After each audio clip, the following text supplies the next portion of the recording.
అందరికీ నమస్కారం. నేను డాక్టర్ కృష్ణప్రియ. మే 10న శ్రీ నరేంద్ర మోడీ గారు పీఎం అయిన నరేంద్ర మోడీ గారు మన హైదరాబాద్కి వచ్చారు. ఎందుకంటే మనకి కొంచెం సజెషన్స్ ఇవ్వడానికి, మన డెవలప్మెంట్ గురించి చెప్పడానికని వచ్చారు. అందులో పెట్రోల్ వాడకండి, తక్కువ వాడండి అని చెప్పారు.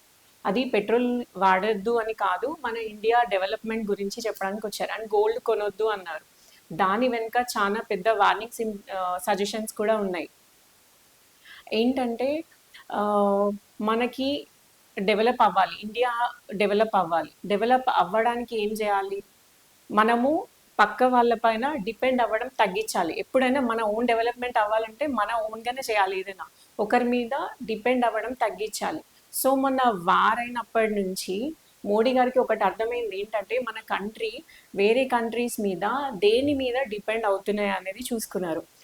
ఆయిల్, గోల్డ్, మెషినరీ, ఇవన్నిటి మీద మనము డిపెండ్ అవుతున్నాం వేరే కంట్రీస్ పైన. సో మొన్న వార్ వల్ల అవన్నీ చాలా ఇబ్బంది అయ్యాయి మనకి.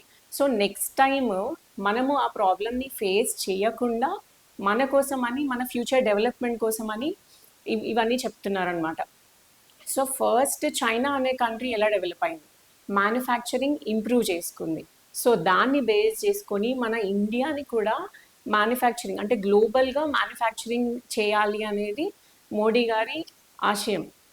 సో అందులో మన రోల్ ఏంటి? మన తెలంగాణ, మన స్టేట్ రోల్ ఏంటంటే, మనము textile industry through globally, textile industry నుంచి మనం గ్లోబల్గా వెళ్ళాలి. అంటే మనమే ప్రిపేర్ చేసుకొని టెక్స్టైల్ ఇండస్ట్రీ అనేది డెవలప్ చేసుకొని గ్లోబల్గా మనం వెళ్ళాలి. అలా టెక్స్టైల్ ఇండస్ట్రీస్ కానీ, మెషినరీస్ కానీ, అండ్ ఫుడ్ ప్రాసెసింగ్ కానీ, ఇవన్నీ మనం డెవలప్ చేసుకుంటే మన కంట్రీ కూడా డెవలప్ అవుతుంది అనమాట. సో ఇప్పుడు మనము మ్యానుఫ్యాక్చరింగ్ ఇంప్రూవ్ చేయాలి. మెయిన్ ఏంటి, మనకి ఎక్కువ ఫస్ట్ నుంచి ఉంది టెక్స్టైల్ ఇండస్ట్రీస్. సో టెక్స్టైల్ ఇండస్ట్రీస్లో మనం డెవలప్ అవ్వాలంటే ఫస్ట్ ఏం చెప్పారు? జహీరాబాద్లో పిఎం మిత్ర పార్క్ అని చెప్పారు. సో జహీరాబాద్లో ల్యాండ్ బాగుంది, అంటే ఇండస్ట్రీస్ డెవలప్, అదొక ఇండస్ట్రియల్ హబ్ చేయడానికి మంచి ప్లేస్ ఉంది కాబట్టి దాన్ని సెలెక్ట్ చేశారు. సో జహీరాబాద్, వరంగల్ నుంచి కాటన్ ఎక్కువ ఉంది అండ్ స్కిల్డ్ లేబర్ ఉన్నారు. సో జహీరాబాద్, వరంగల్ని లింకప్ చేసుకొని మన ఇండస్ట్రీ అనేది డెవలప్ చేద్దామని చూస్తున్నారు అనమాట. సో ఇప్పుడు కాటన్ని తీసుకొని ఇండస్ట్రీ లెవెల్లో దాన్ని క్లాత్ చేసి మనము ఎక్స్పోర్ట్ చేయాలి. సో ఇప్పుడు మనము ఇండస్ట్రీ లెవెల్ వరకు ఇక్కడ చేసుకుంటాము, ఇండస్ట్రీ లెవెల్ వరకు ఇక్కడ డెవలప్ అవుతుంది, చేస్తాము. దాన్ని ఎక్స్పోర్ట్ ఎలా చేయాలి? ఎక్స్పోర్ట్ చేయడానికి ఏం కావాలి? ట్రాన్స్పోర్ట్ కావాలి అండ్ రోడ్స్ బాగుండాలి. ఇప్పుడు మనకి ట్రాన్స్పోర్ట్ అంటే roads, railways, airport and roads, ఇవన్నీ బాగుండాలి. సో మనకి రైల్వేస్ కూడా ఇంప్రూవ్ చేద్దామని చెప్తున్నారు. Only infrastructure includes roads, railways and airports అనమాట. ఇప్పుడు సరే ఇండస్ట్రీ వరకు అక్కడ అయిపోయింది. జహీరాబాద్, వరంగల్ వరకు పెద్ద ఇండస్ట్రియల్ హబ్ ఒకటి పెడుతున్నాము, దాని నుంచి మనం అన్ని మ్యానుఫ్యాక్చర్ చేస్తాం, పంపించాలి. సో నెక్స్ట్ పంపించడానికి ఏంటి? ఇన్ఫ్రాస్ట్రక్చర్ కావాలి. సో ఆ ఇన్ఫ్రాస్ట్రక్చర్ని డెవలప్ చేయడానికి సమ్ 1,75,000 crores ఏవో పెడుతున్నారంట, ఓన్లీ ఇన్ఫ్రాస్ట్రక్చర్. అందులో రోడ్స్, రైల్వేస్, ఎయిర్పోర్ట్స్, ఇవన్నిటికీ ఫండింగ్ ఉందన్నమాట. సో ఇప్పుడు ఆ ఇన్ఫ్రాస్ట్రక్చర్ అనేది మనం డెవలప్ చేసుకుంటే, సరే గూడ్స్ అన్నీ అక్కడ ప్రిపేర్ చేసాం ఇండస్ట్రియల్ లెవెల్లో. ఇప్పుడు నెక్స్ట్ దాన్ని ట్రాన్స్పోర్ట్ చేయాలి. ఎలా ట్రాన్స్పోర్ట్ చేయాలి? రోడ్స్ అన్నీ వైడన్ చేయాలి.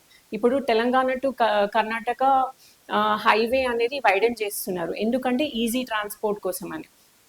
సో ఇన్ఫ్రాస్ట్రక్చర్ డెవలప్ చేసుకుంటే ట్రాన్స్పోర్ట్ వరకు మనకి ఈజీ అవుతుంది. మధ్యలో మల్కాపూర్ టెర్మినల్ లాజిస్టిక్స్ ఉంది కదా, అది కూడా డెవలప్ చేస్తున్నారు అనమాట. ఎందుకంటే గూడ్స్ని ట్రాన్స్పోర్ట్ చేయడానికి, లేకపోతే అక్కడ ఉంచడానికి, దీనికి కొన్ని టెర్మినల్స్ కావాలి. సో మల్కాపూర్ టెర్మినల్ అనమాట అది. నెక్స్ట్ ఇప్పుడు ఇన్ఫ్రాస్ట్రక్చర్ అంతా అయిపోయింది, నెక్స్ట్ ఎక్స్పోర్ట్ అవ్వాలి. ఎక్స్పోర్ట్ అవ్వాలంటే ఏం చేయాలి? ఇప్పుడు బయట నుంచి, వేరే కంట్రీస్ నుంచి రావాలి మన దగ్గర మనం చేసినవి తీసుకోవడానికి. ఎలా వస్తారు? వాళ్ళకి తెలియాలి. సో ఐసీటీని డెవలప్ చేయాలి అన్నారు. ఐసీటీ అంటే ఇన్ఫర్మేషన్ కమ్యూనికేషన్ టెక్నాలజీ అనమాట. అంటే మన నెట్వర్క్ కానీ, ఏంటి, పవర్ సప్లై, ఇవన్నీ బాగుండాలి. సో నెట్వర్క్ కానీ, పవర్ సప్లై కానీ, రోడ్స్, ఇన్ఫ్రాస్ట్రక్చర్, ఇవన్నీ బాగుంటే కంపెనీస్ ఆటోమేటిక్గా వేరే కంట్రీస్ నుంచి మన దగ్గరకు వచ్చి మన దగ్గర మనం తయారు చేసినవి తీసుకొని వెళ్తాయి అన్నమాట. సో ఇప్పుడు ఇన్ఫ్రాస్ట్రక్చర్ డెవలప్మెంట్ అయిపోయింది. ఇప్పుడు ఎక్స్పోర్ట్కి మనం ఐసీటీ కనుక ఇంప్రూవ్ చేసుకుంటే వాళ్ళకి తెలుస్తుంది మన ప్రోడక్ట్స్ ఏంటి, మనం ఎలా చేస్తున్నాం అవన్నీ తెలుస్తాయి. తెలిసి వాళ్ళు మన దగ్గర నుండి తీసుకుంటారు. సో ఇప్పుడు ఇండస్ట్రియల్ హబ్ అయింది, ఇన్ఫ్రాస్ట్రక్చర్ అయింది, అండ్ ఐసీటీ పవర్ సప్లై ఇవన్నీ కూడా డెవలప్ అయ్యాయి. సో ఇవన్నిటిని ఇంటర్లింక్ చేసుకొని మెయిన్గా దీనిలో మనం ఎక్కడ ప్రాఫిట్ అంటే మనందరికీ లైక్ ఇప్పుడు లేబర్ ఇవన్నీ జరగాలి అంటే ప్రతి ఫేజ్లో లేబర్ కావాలి. సో ప్రతి దానిలో నెంబర్ ఆఫ్ జాబ్స్ వస్తాయి అన్నమాట. దీనివల్ల ఇండస్ట్రియల్ ఫేజ్లో ఇండస్ట్రియల్ జాబ్స్ ఉంటాయి, వేర్ హౌసెస్ జాబ్స్ ఉంటాయి. అలా ప్రతి ఒక్క ఫేజ్లో మనకి జాబ్స్ అనేవి చాలా ఎక్కువ నెంబర్ ఇంక్రీజ్ అవుతున్నాయి. అందుకనే మోడీ గారు ఏమని చెప్పారంటే స్వదేశీ అంటే మన గూడ్స్నే మనం ఎంకరేజ్ చేద్దాం, వేరే కంట్రీవి గూడ్స్ అసలు యూజ్ చేయకండి అని చెప్పారనమాట.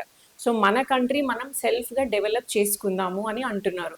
సో దీంట్లో ఇంకా ఏంటంటే ఎక్స్పోర్ట్ ఇప్పుడు గోల్డ్ కూడా తీసుకోవద్దన్నారు. ఎందుకంటే ఒక 1 year వరకు గోల్డ్ కొనొద్దని చెప్పారనమాట. ఎందుకంటే ఎకానమీ చాలా తగ్గిపోయింది మనది.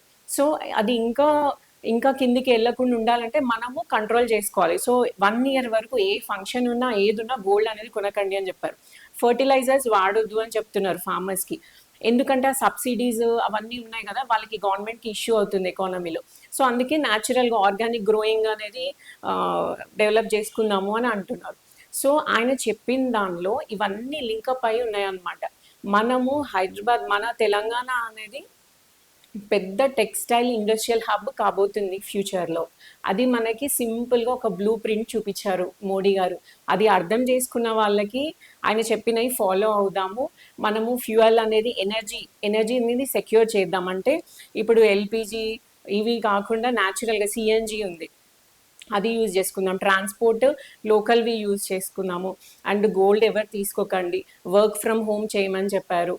ఇంకా అలా మన కంట్రీ డెవలప్మెంట్ కోసము యాజ్ ఎ సిటిజన్స్గా మన బాధ్యత మనం నిర్వర్తిద్దాం. సో మీ అందరు కూడా మోడీ గారిని ఫాలో అయ్యి మన దేశ అభివృద్ధికి హెల్ప్ చేయాలని కోరుకుంటున్నాను. 2047లో వికసిత్ భారత్ అనేది ఖచ్చితంగా రావాలి. మోడీ గారి డ్రీమ్ అది. సో అందరం కలిసి ఆయన డ్రీమ్కి మనం అందరం కలిసి కష్టపడి హెల్ప్ చేద్దాము యాజ్ అ ఇండియన్ సిటిజన్స్.